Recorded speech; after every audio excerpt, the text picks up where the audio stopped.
The voice of sharing during ASEAN.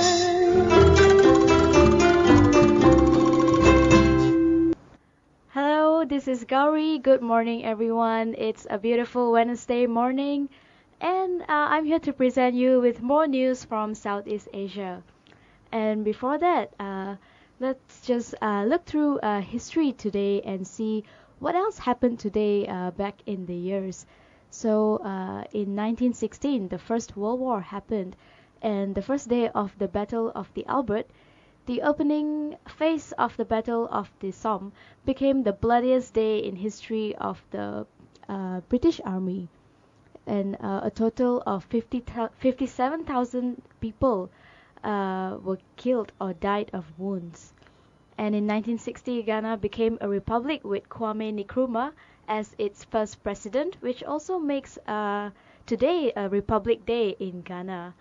And Bashkirian Airlines Flight 2937 and DHL Flight 611 collided in mid-air over towns of Owingen and Oberlingen in Germany back in 2002, killing all 71 people aboard both aircraft.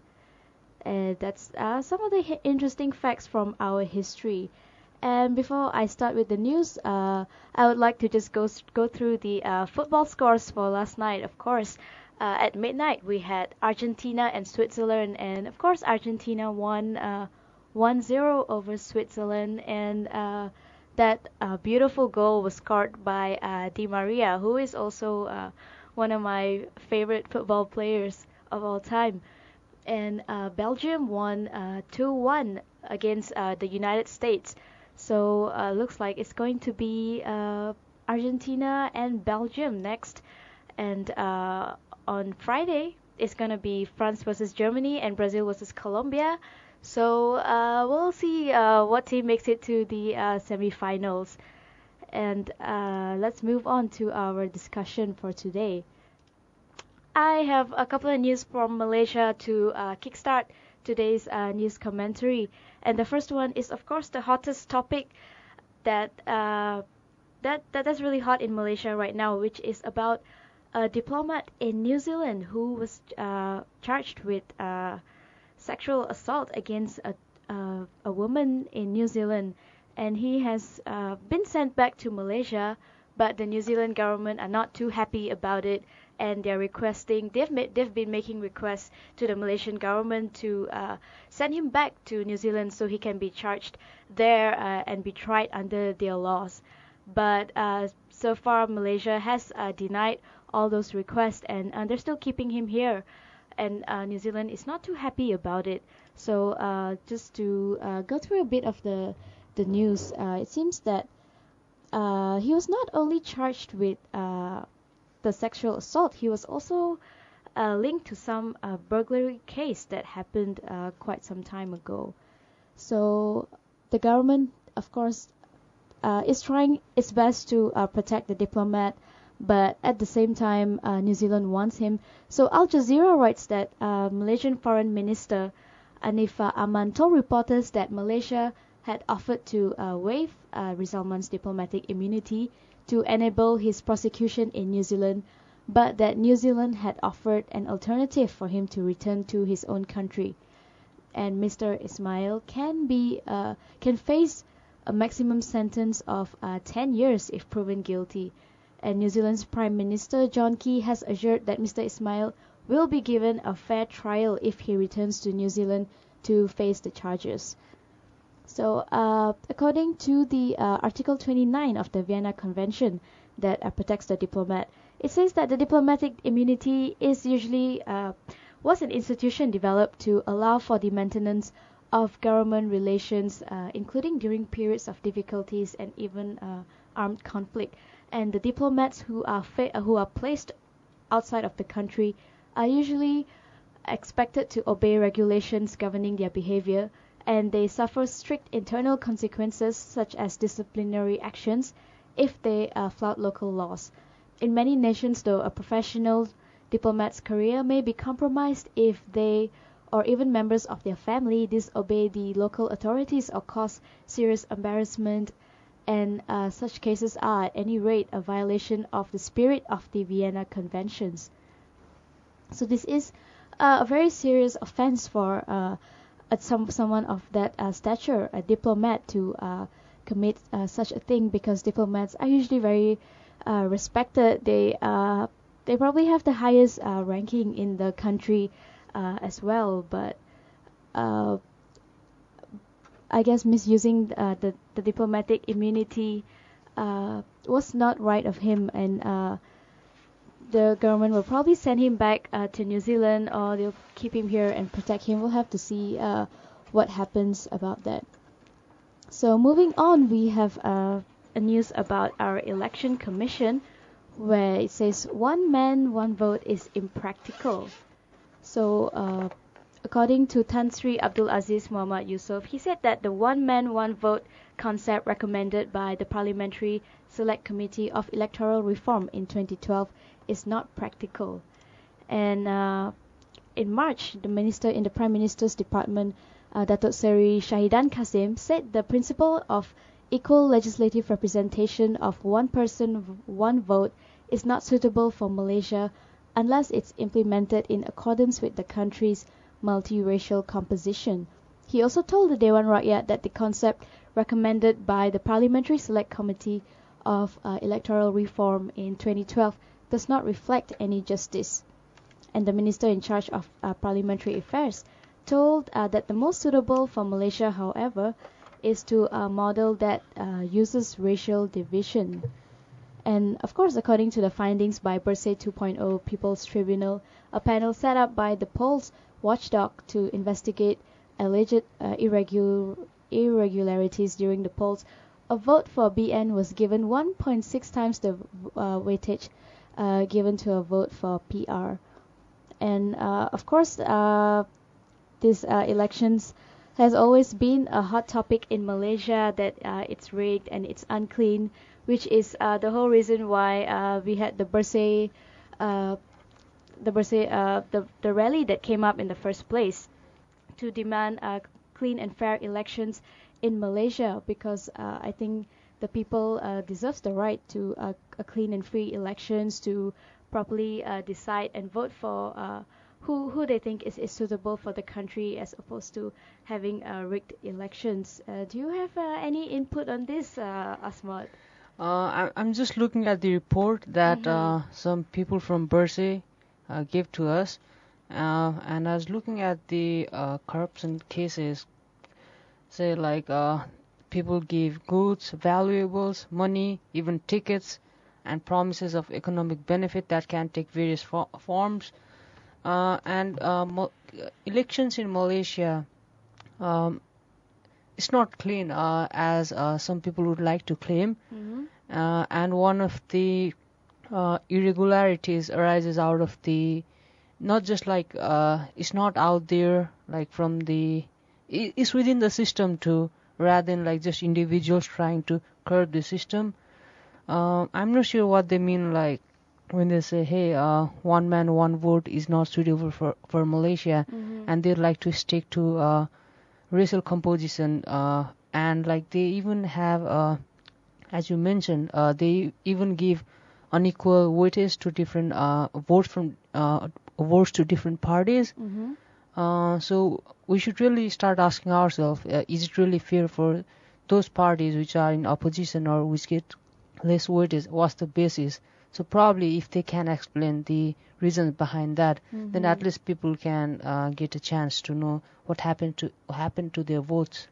That's true. Do you know that in our last elections there were a lot of cases of ghost voters, and there were also cases where the migrant workers who were not even properly registered were suddenly given ID cards, Malaysian ID cards, whereas even people staying in Malaysia, sometimes they have to apply for an ID because they're from the rural place and they never actually bother to do it. And when they apply for the ID, it takes them forever to get it. But during the elections, they just somehow the process just speed up and everyone started getting my cards. And there were also cases where they caught people from Pakistan, from Indonesia, from Myanmar, from Bangladesh even, at the voting centers trying to cast their votes for BN, and they've been promised cash and rewards. I watched some videos that one of the activists from Bursa posted in YouTube, and he showed like how migrant workers or even like people from abroad, they were brought here just to vote in the election.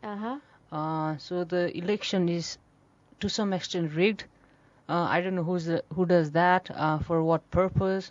Mostly for winning, although. But it is something that's kind of serious now, and I think there are many activists and civil society leader, and even the government is trying to address that. But I don't know like how successful would they be in pacifying the activists just from the reforms.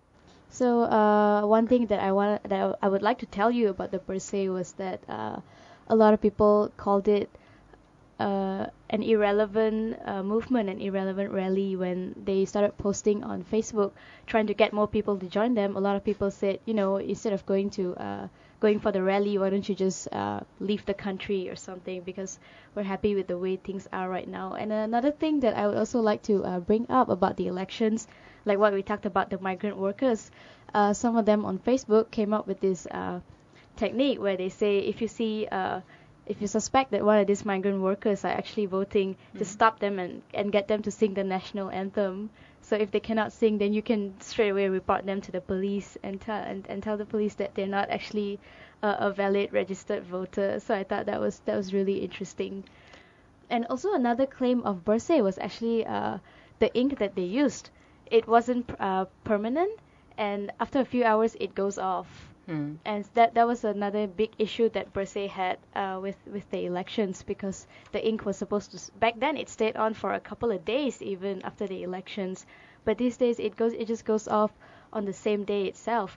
So it's really hard for the people, I think, to buy it when the government tells the people that the elections are clean, we're being fair, you guys are just overreacting, and nothing's really that big a deal. Just to give data from the Bersih report, says that 24% of the constituencies had problems with inks that could be removed easily. That's almost 1 out of 4 constituencies. That's a lot. Right. And so we'll have to see what happens in our next election that comes up. Hopefully they will consider the request being made by Bersih, and hopefully we get clean, fair elections in the future.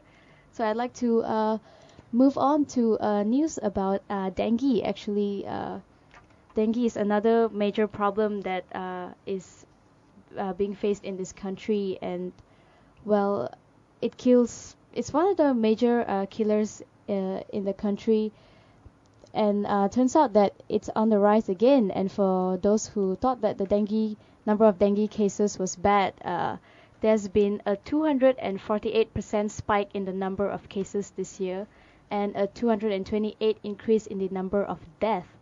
And the total number of reported dengue cases throughout the country this year rose to 42,000 cases compared to just 12,000 the same period last year. So as of June 21, 82 people have died of dengue nationwide.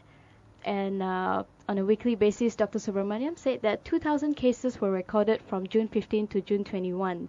And I think that's a huge number, and this is something that we've been trying to address for a very long time. The government is always coming up with all these ads on TV telling us how to dispose of all this stagnant water and keep your house clean and all, but it's still something that we cannot curb, and I don't really know why, but it just keeps getting worse and worse every year, and more people are dying of dengue. One of my friends mentioned 2 weeks ago that he was going to be involved he got some grants from the government to eradicate dengue.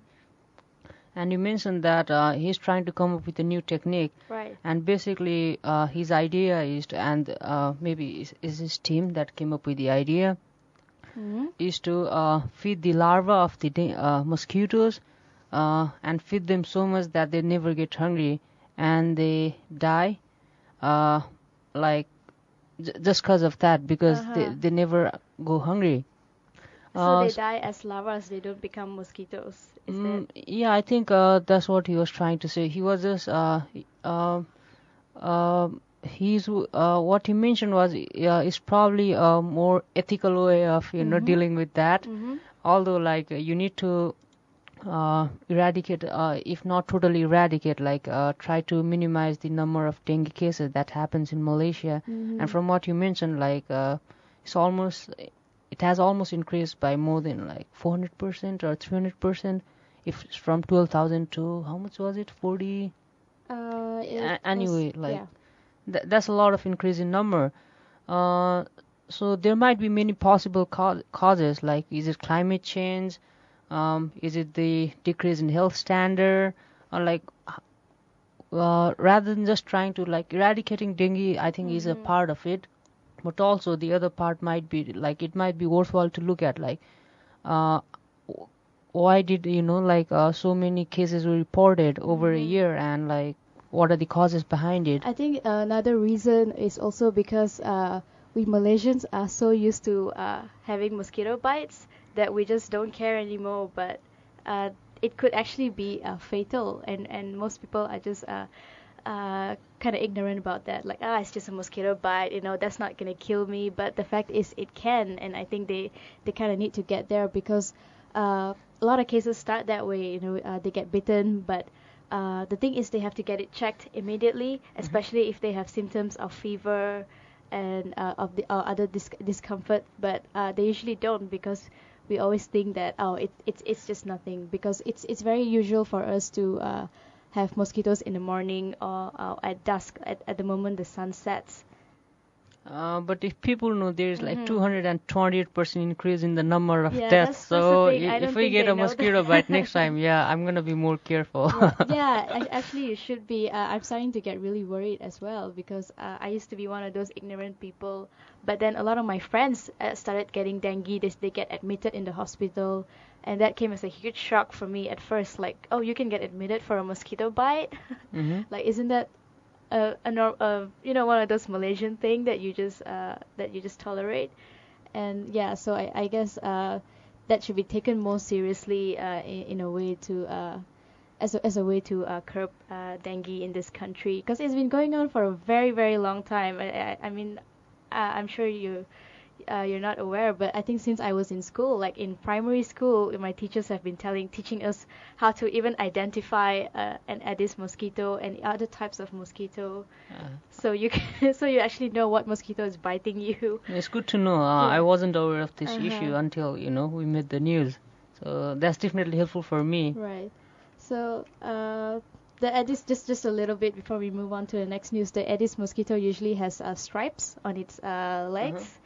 And that's how and the stripes are actually very clear. You can spot it from like probably even a feet away. So the next time you see stripes, you have to be careful. What kind of stripes? Stripes are black and white stripes. Okay. On its fore legs. Yeah. So let's move on to Myanmar now. So you wanna tell us what's going on with Myanmar at the moment? It's mostly Aung San Suu Kyi again. Trying to pull up the news. So the signature campaign already tops 3 million, says the NLD, and more than 3 million people have already signed the petition to amend the constitution drafted by the military in 2008, according to the opposition National League for Democracy party. So Nhan Nguyen, who is NLD spokesman, said that the tally was preliminary, as not all signatures had been continued since the party launched the campaign on May 27, along with 88 Generation Peace and Open Society, a group that compromises former student leaders of the 1988 uprising against military rule. So just last week, the number rose to 3 million. That's actually a lot. According to the figures that reached us, that Nguyen told. More signatures are on the way, especially from remote villages. They will arrive soon. These still do not cover the entire country. The campaign is still on, he added. So the campaign runs until July 19, and Nhan Win said the total number of signatures collected would be announced at the end of July.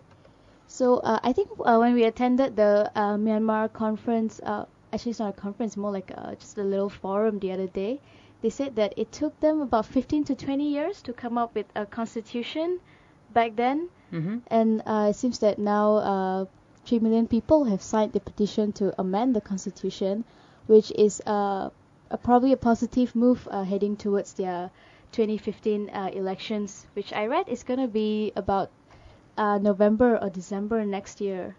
Like say 3 million is around 5.6% of the Myanmar population. 60 million people in the country. Google says it's around like 53 million from okay. 2012, so maybe it's around 60 million now.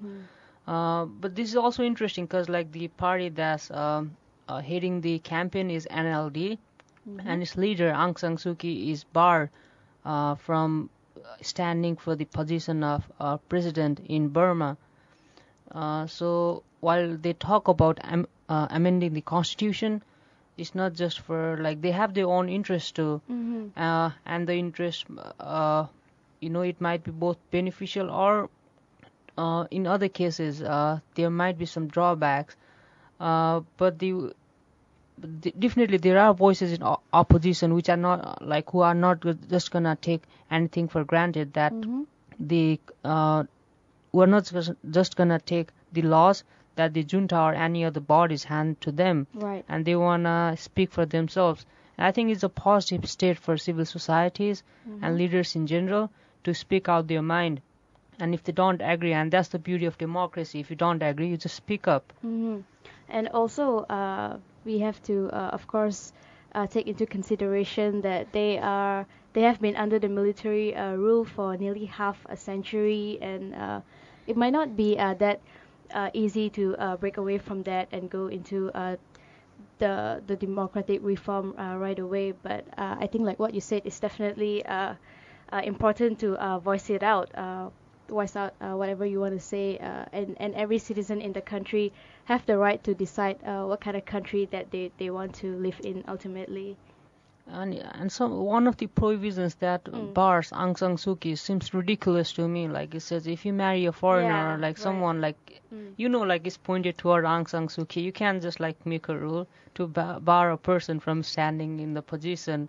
Apparently, it makes her less nationalistic that she's married to a British person. I don't know, because she decided to, and she chose to stay in Burma while her husband was dying back in UK abroad.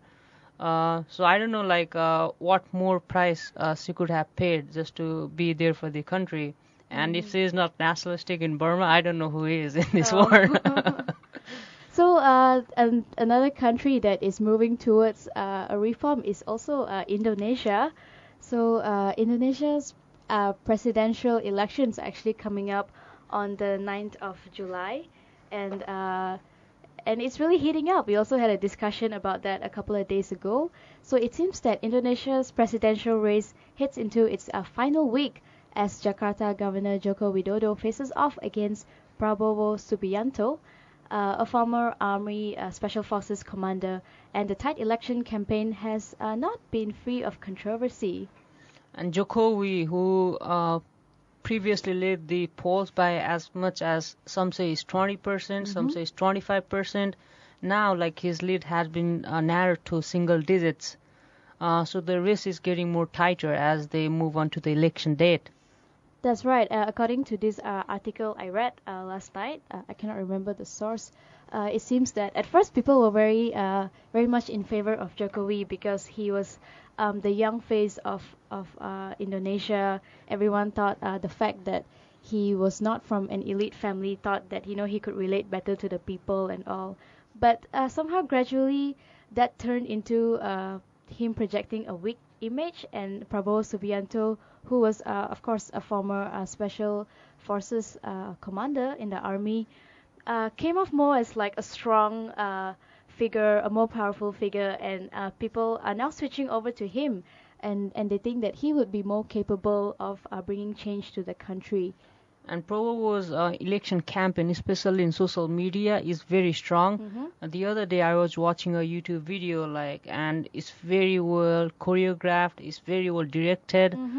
So it's attracting young people, at least who are in social media. And just moving a bit far from Indonesia, say the election in India, Right. The man who just got elected this election, Narendra Modi, he had a very well-run social media campaign, Right. and his success was partly attributed to that. So Prabowo, he's definitely catching up with Jokowi, but we have to wait and see if Right. he'll do that if he'll be in the front by the date of the election, and if people want him to be the president of the country. And also, when you look at their basic manifesto, Prabowo actually has a more holistic approach towards it. Djokovic's was also good. He stressed a lot on education, on competition between people, and he thought that that could give a more productive nation. But Prabowo also stresses on education, but he also has infrastructure development. He also talks about environmental preservation, which Djokovic actually did not touch. And it says here that he also has a more active foreign policy compared to Jokowi. But Prabowo's foreign policy toward, at least towards ASEAN, I think he wants Indonesia to be more independent of itself, because in 2015, ASEAN is moving towards ASEAN economic bloc, where they would basically act as a single bloc, and it's just like EU. Right. They would have concessions like promote trade among each other, and Prabowo is slightly hesitant about that, where Jokowi isn't. So when it comes to regional political relationships, that might also be something to watch out for. But definitely for Indonesians, if I were Indonesian, one of the first thing I'd look is economy, right? What about jobs? What about my country first? Right. So many people, I think, are still concerned about the basic economic issues in Indonesia. And from what Jokowi has done in his hometown Solo before, and now in Jakarta, I think he has proved himself as a very competent leader. So although he might be mudslinged and portrayed as a weak character, and that's an opposition say tactics to some extent. But he definitely has proven himself time and again. So I'm not sure to what extent the image that people are trying to create of him is actually true. Right. So there's only another 7 days for the elections to go. So I guess we'll have to wait and see what happens. And that's all the time that we have for our news today. We're running out of time. We have to move on to our next slot, the Blast from the Grassroots, in about 10 minutes. And don't forget to like us on our Facebook page, to follow us on Twitter, and also, of course, subscribe to our YouTube channel. You can look for it at youtube.com/DurianASEAN. And what can they do if they don't have a computer, Asmod? They can go to Google Store and download our app, TuneIn app. They can also listen to our show afterwards if you just tune in and if you missed our show. And also, if you want to subscribe to our weekly digest, where we tell you all our topics and speakers for the week, you can always send an email to durianasean@gmail.com. Coming up, I have a song by AC/DC for you, and we'll see you in a bit.